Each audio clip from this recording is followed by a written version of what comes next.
భారతదేశంలో సందడిగా ఉండే రాజ్ దర్బార్లో అమూల్యమైన మణిరత్నం ఉండేది. అయితే అది ఒకానొక రోజు ఆ మణిరత్నం అదృశ్యమైంది. అది సాధారణ రత్నం అయితే కాదు. 1000 కాంతుల విస్ఫోటనంతో కూడుకున్న ఆ అమూల్యమైన రత్నం అది ఆ రాజ్యానికి ఎంతో గర్వకారణంగా నిలిచేది. ఆ రాజ్యానికి అధిపతి అయిన రాజు శ్రీకృష్ణ దేవరాయల ఖజానాకి కూడా అది ఎంతో గర్వకారణంగా ఉండేది. అలా మణిరత్నం అదృశ్యమైన వార్త నగరమంతా వ్యాపించింది. రాజు సాధారణంగా ఉల్లాసంగా ఉండే వ్యక్తి. అలాంటిది ఒక్కసారిగా రాజు ముఖంపై ఆందోళన నీడలు కమ్ముకున్నాయి. అతడు అత్యంత నమ్మకమైన సలహాదారుడు అయిన బట్టి విక్రమార్కుడిని పిలిపించాడు.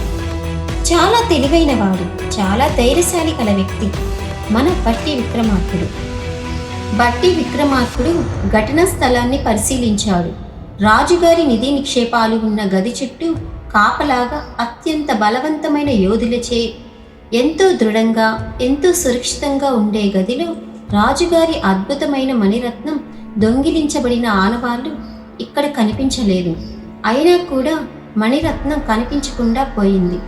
కానీ బట్టి విక్రమార్కుడు నేలను పరిశీలిస్తుండగా ఎవరో గోళ్లతో గీసిన గుర్తులు గమనిస్తాడు. మరియు నిధి ఉన్న ప్రదేశంలో ఒక పక్షి ఈగ చిక్కుకొని ఉన్నట్టు పరిశీలించాడు.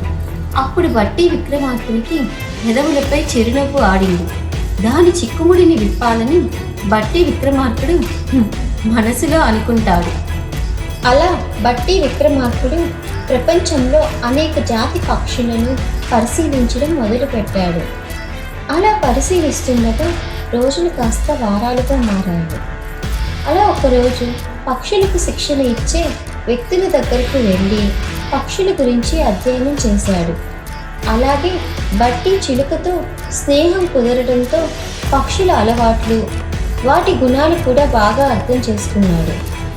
అలాగే దొంగతనాలకు ప్రసిద్ధిగా ఉన్న కాకులను కూడా అధ్యయనం చేయటం, పక్షులు, వాటి జిత్తుల గురించి తెలుసుకున్న బట్టి విక్రమార్కుడు ఒక ఆలోచనతో వినూత్నమైన పథకం వేశాడు.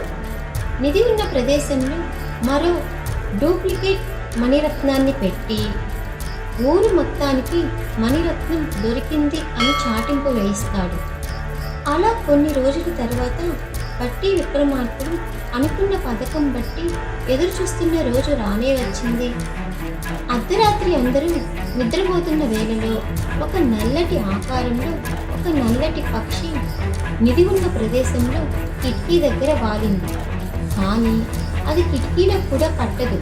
అయినా కూడా ఆ రత్నాన్ని దొంగిలించబోతుండగా బట్టి విక్రమార్కుడు ఆ కాకిని తాను పన్నిన వలలో చిక్కుకునేలా చేస్తాడు. కాకిని బంధిస్తాడు.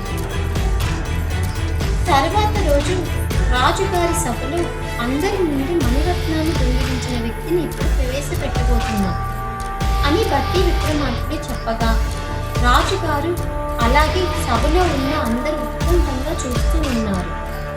కానీ అందరూ ఊహించినట్టు మనిషి కాకుండా ఒక బోన్లో నల్లటి కాకిని పెట్టి రాజుగారి ముందు ప్రవేశపెట్టాడు.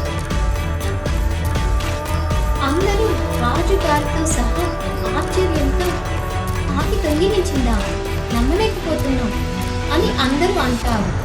రాజుగారు బట్టి విక్రమార్కుడితో ఇలా అడుగుతాడు, బట్టి, నిజంగా ఈ కాకి దొంగిలించిందా? బట్టి విక్రమార్కుడు చిరునవ్వుతో అవును రాజా, కానీ దొంగ ఈ కాకి కాదు. ఇది కేవలం శిక్షణ పొందిన కాకి మాత్రమే. అసలు దొంగ అదిగో ఆ కాకి పైన చిన్న పంజరంలో ఉన్న హమ్మింగ్ బర్డ్. అదే ఆ కిటికీలో నుంచి ప్రవేశించి తన ముక్కుతో మణిరత్నాన్ని నోటితో పట్టుకొని పోతుండగా మేము గమనించి దాన్ని అలాగే ఆ కాకిని కూడా బంధించాము.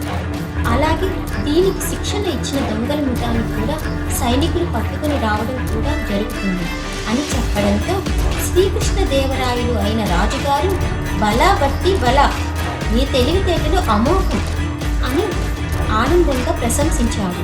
నగరవాసులంతా కూడా విక్రమాదిత్యుడిని పొగడ్తలతో ముంచెత్తారు. అలా బట్టి విక్రమార్కుడి పేరుతో పాటు నీతిని కూడా తెలుసుకుంటారు.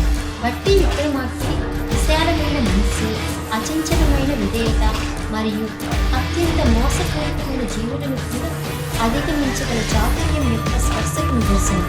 కాబట్టి యమరాజు నమ్మని కథ కొన్నిసార్లు అతి చిన్న జీవులు అతి పెద్ద రహస్యాలను దాచుకోగలరని మరియు చాలా అబ్బురపరిచే చిక్కుడులను కూడా విశాలమైన మనస్సు మరియు ధైర్యంతో నిండిన హృదయంతో విప్పగలవని గుర్తు చేసింది. మీకు ఈ కథ నచ్చినట్లయితే లైక్ చేయండి, షేర్ చేయండి, సబ్స్క్రైబ్ చేయండి.